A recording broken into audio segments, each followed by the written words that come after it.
ایک مرتبہ حضرت علی رضی اللہ عنہ اپنے دونوں بیٹوں حضرت امام حسن اور حضرت امام حسین رضی اللہ عنہ کے ساتھ حرم کعبہ گئے۔ آپ نے سنا کہ ایک شخص بہت ہی گڑ گڑا کر اپنی حاجت کے لیے دعا کر رہا تھا اور زاروں زار رو رہا تھا۔ آپ نے حکم دیا کہ اس شخص کو میرے پاس لاؤ۔ وہ شخص آپ کے پاس آیا تو آپ نے دیکھا کہ وہ فالج میں مبتلا تھا اور خود کو زمین میں گھسیٹتا ہوا آپ کے پاس آیا۔ جب آپ نے اس سے پوچھا کہ اس کی کیا وجہ ہے تو اس نے بتایا کہ میں بہت ہی گنہگار اور طرح طرح کے گناہوں میں مبتلا تھا۔ میرا باپ مجھے بہت روکتا اور ٹوکتا تھا لیکن میں نے اس کی کوئی بات نہ مانی اور ایک دن غصے میں آ کر میں نے اپنے باپ کو مارا اور اس کو تکلیف دی۔ میرا باپ رنج و غم میں ڈوبا ہوا حرم کعبہ گیا اور میرے لیے بد دعا کی۔ ابھی اس کی دعا ختم نہ ہوئی تھی کہ میں اچانک سے زمین پہ گر گیا اور فالج میں مبتلا ہو گیا۔ اس سزا سے مجھے بہت عبرت حاصل ہوئی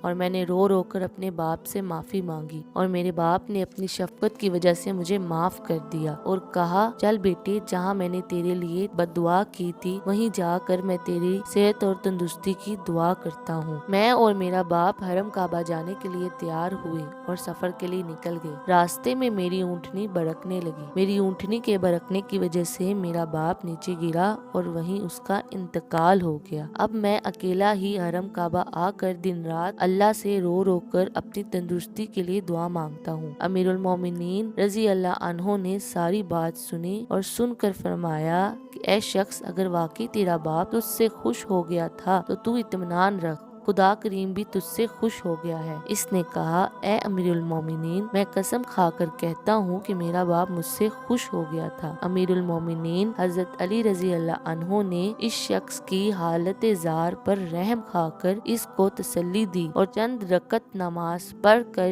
اس کی تندرستی کے لیے دعا مانگی۔ پھر آپ نے فرمایا کہ اے شخص، اٹھ کھڑا ہو جا۔ یہ سنتے ہی وہ بلا تکلیف اٹھ کھڑا ہو گیا اور چلنے لگا۔ آپ نے فرمایا اے شخص، اگر تو نے قسم کھا کر یہ نہ کہا ہوتا کہ تیرا باپ تجھ سے خوش ہو گیا تھا تو میں ہرگز تیرے لیے دعا نہ کرتا۔